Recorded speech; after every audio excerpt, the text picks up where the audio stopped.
were giants in the earth in those days, and when the sons of God came in unto the daughters of men... Wow, the Bible's really dirty, dude. The same became mighty men. I know. Which were of old. Biblical sense.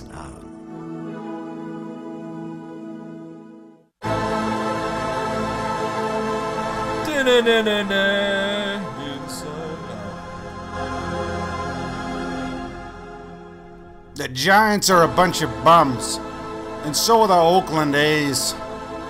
Okay, I'll tell you right now, this is going to have something to do with Sasquatch, aliens, or redheads. What do redheads have to do with this?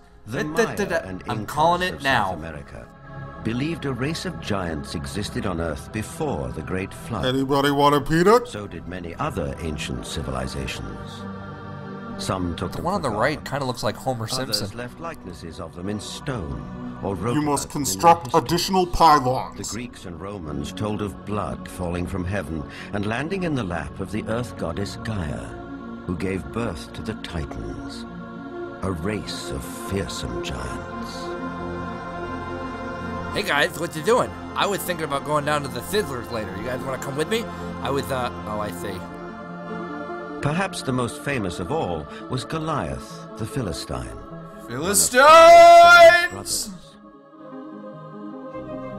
Vendell Jones is an archaeologist with a style of his own. He spent a lifetime tracking down Goliath and the Ark of the Covenant, with which the Jewish holy book of the Midrash tells us the giant made off. Goliath thrashed his way through. Ladies and gentlemen, the actual Dr. Jones. And you know he's a legit archaeologist because he swiped that pipe from Basil Rathbone's tomb. And took the ark back to the camp of the Philistines. It was in this field, 15 miles southwest of present-day Jerusalem, that I did something I am so ashamed of, I cannot to this day speak of it. Not by a giant warrior like himself, but by a puny boy, David. Here portrayed by this 30-year-old man. The tablet indicates would later become king of the Israelites. That's actually David's dry cleaning receipt right there. David reached into his script. He pulled out this black thing with long leather straps. And then he tied me up and he had his way with me. And said, "You have come against me with a buckler and the armor and a shield and a sword. Hagrid, no! Against you in the name of the Lord God of Israel." You bitch. Then he reached in and pulled out another set of leather straps. But this one had a stone in it. Okay, I don't know what you're doing rotating that thing over there, but I think we got off to a bad start, and I just wanted to come over here and... Oh, you hit... Oh, why did you hit me in the face with a tomato? Oh, it's in my eye and it stings. Oh, I'm the big man. That it killed Hofri and Pinchas. You can't say that on national television. With a sword, he decapitated him. So remember, children, if you put your mind to it, you can accomplish any decapitation. Overgrown mound. This is believed to be Goliath's final resting place, though no one knows for sure because it's never been excavated. Behold, Goliath's urethra! In the American Midwest, there are also many large mounds, which are said to be graves. Peter Graves. An author who has sold over 15 million books and he had a whole basement full of copies of Everybody Poops. Mass graves of giants were opened. Some of the men 8 feet tall, some of the women 7 feet tall, some records of men 10 feet tall, and extremely large skulls. And extraordinarily, some of these skulls had horns, some had extra rows of teeth. Some had other what we would call anomalies. But well, that's fantastic. Can I go see them in a museum or something? Extraordinarily large people. Yeah, I would actually be interested in that if it wasn't made up magical garbage. A maverick archaeologist who has long been fascinated by legends of American giants is David Hatcher. Oh yeah, you can tell this guy still lives with his parents. David, have you seen my apron?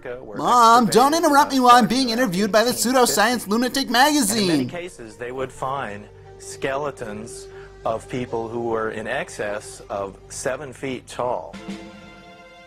And in many cases, they had double rows of teeth as well as, in some cases, 6 fingers on each hand and 6 toes on each foot. Some of them had laser cannons. Vale Falls, California, by a group of miners. First they found this wall with very intricate hieroglyphics. They assumed that they were finding gold behind the wall. Gold and silver! Silver and gold! With fur and a strange kind of dust.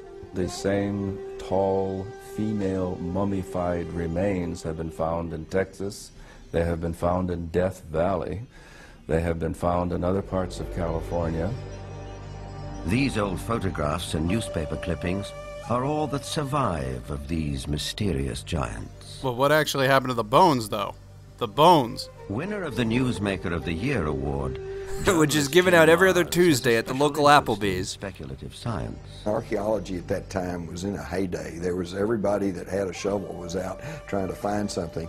Everybody was there. Jim Bob Huggins, Joe Bob Smuggins, Fannie Mae Alpacker, Peter F. Scott, Gibbons, everybody. Rip Torn. Pinned to any particular location. They were finding them in Greece, they were finding them in Italy, they were finding them in the Middle East. You couldn't swing a cat without hitting some giant's ass bone. It was just like those damn Japanese cars. Everywhere. Something else, you're still left with a tremendous amount of evidence to show that there were these giant beings. Giant beings, eh? Were they magic?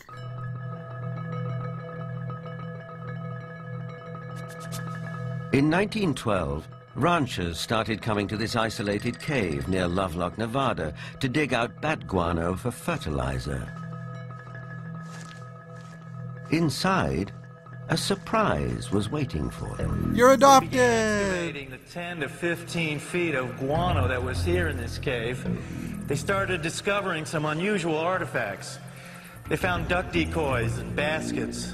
Clearly these bats had been eating duck decoys for thousands of years. The implications were staggering. But then they made some very unusual discoveries, and those were of red-haired giants that were mummified. Ha! These Told you. giants were 6.5 Redheads. to 7 Oh, that's feet baloney. You watched this thing before or something. I haven't the slightest what you could Well, be. then this has to be some They had sort of long psychic red phenomenon. hair going down to their shoulders. Clearly, that is the only ranchers reasonable couldn't explanation. explain it. It was the strangest thing they'd ever seen. But the Paiute Indians who lived around here knew all about it. In fact, back in 1883, Sarah Winnemucca, a Paiute Indian princess, made had that written a name book called up. Life Among the Paiutes. In that book, she talked all about the giant, red-haired people who used to live around this lake and live in this cave. And how they used to She ride claimed they were unicorns and cannibals. fart rainbows. That tribe would eat the dead. They would make war on my people. My people went to work and gathered wood to fill up the mouth of the cave. At last my people set it on fire and called out to them, "Give up or you will die." But no answer came. Doo-doo-doo. The cave you are trying to burn is no longer in service. Now, one of the great mysteries of the West is what Where have happened all the to cowboys these gone? Giants? There was nearly 60 skeletons brought out of this cave, but today they're nowhere to be found. How Is it that there's convenient! some kind of archaeological cover-up that has occurred here? Something that concerns giants? Are you seriously proposing that Perhaps there the is a entire story may red-headed be a giant rural conspiracy legend. afoot? Or like tons of I mean, buffalo not bones, just a the conspiracy, remains may have nor a been burned giant and used as the conspiracy, bat guano but as indeed a fertilizer. red-headed giant The conspiracy. explanation proves Excellent. that there were giants here has disappeared.